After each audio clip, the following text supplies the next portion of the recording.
vous montre. Par exemple, celui-ci, c'est l'avant-dernier, Pente fatale. Et pour des circonstances personnelles où je me suis retrouvé un peu dans une situation pas très équilibrée, je me suis dit que plutôt que d'aller au bistrot, j'allais commencer à écrire. Donc j'ai attrapé un cahier en 1986 et j'ai commencé à écrire mon premier polar. Je suis venu au polar parce que déjà je ne lisais pratiquement que du polar, au grand désespoir de mes profs de français qui voulaient bien sûr que je lise les copains de Lagarde et Michard, tous les grands classiques. J'y étais assez rebelle, je préférais notamment San Antonio.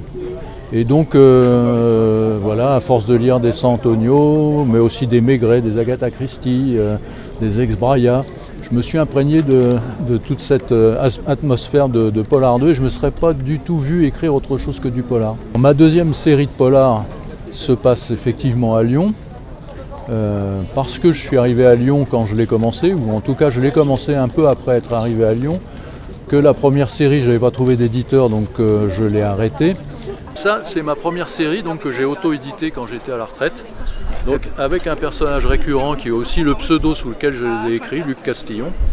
J'ai inventé un personnage qui arrivait de Paris comme moi et qui découvrait Lyon en fait grâce à ses premières enquêtes. Le premier c'était Diable de Montchat.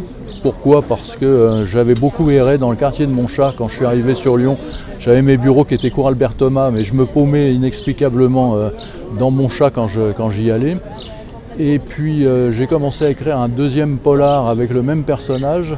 J'avais pas prévu au départ de lui donner un titre lyonnais, mais ça se passait toujours en partie à Lyon. Et là, l'éditeur que j'avais à l'époque m'a dit qu'il fallait faire comme Léo Mallet avec les mystères de Paris et puis faire une série avec des titres et un cadre lyonnais. Et voilà comment c'est parti.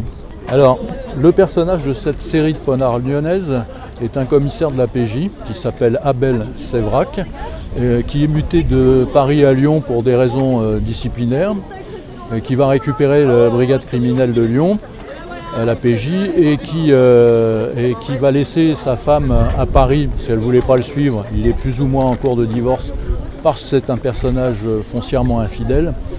Voilà, ça c'est la structure, je dirais, de base de mon personnage.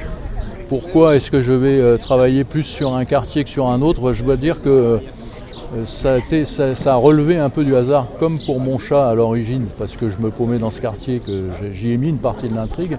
Par contre, ce qu'il faut préciser, c'est que ça ne reste jamais figé dans le quartier en question.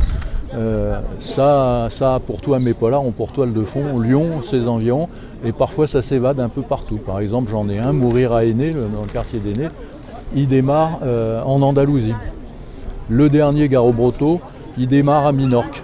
Mais il n'y reste pas très longtemps, c'est juste pour lancer l'intrigue et puis ça revient à Lyon et ça se poursuit à Lyon. Voilà. Mon personnage, Abel Sévrac, a une vie en dehors du boulot, comme tout un chacun. Mais il a une vie qui est très prégnante.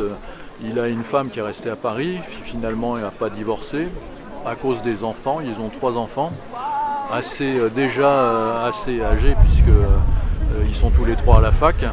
Et il a la particularité d'avoir récupéré son fils quand celui-ci était au lycée parce qu'il était assez turbulent, il avait mal supporté le départ de son père. Sa mère en avait marre et n'arrivait plus à le gérer, donc l'envoie à Lyon où il sera pensionnaire dans une bonne institution catholique. Abel, son prénom, vient de mon arrière-grand-père qui était du sud-ouest, qui a eu 8 filles et qui était ingénieur des travaux publics et qui est parti notamment en Chine, mais aussi en Amérique du Sud, construire des chemins de fer. Donc à chaque fois qu'il revenait, il faisait une fille. Voilà, et son histoire m'a toujours, m'a beaucoup marqué, parce que c'était vraiment un personnage hors norme.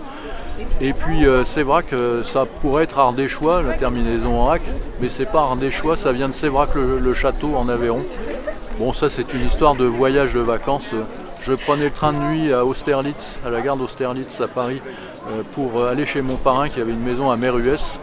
Et au petit matin, je me réveillais à la gare de Sévrac-le-Château. J'ai jamais visité Sévrac-le-Château, mais c'est un nom qui m'a marqué, donc je l'ai utilisé comme patronyme pour mon commissaire.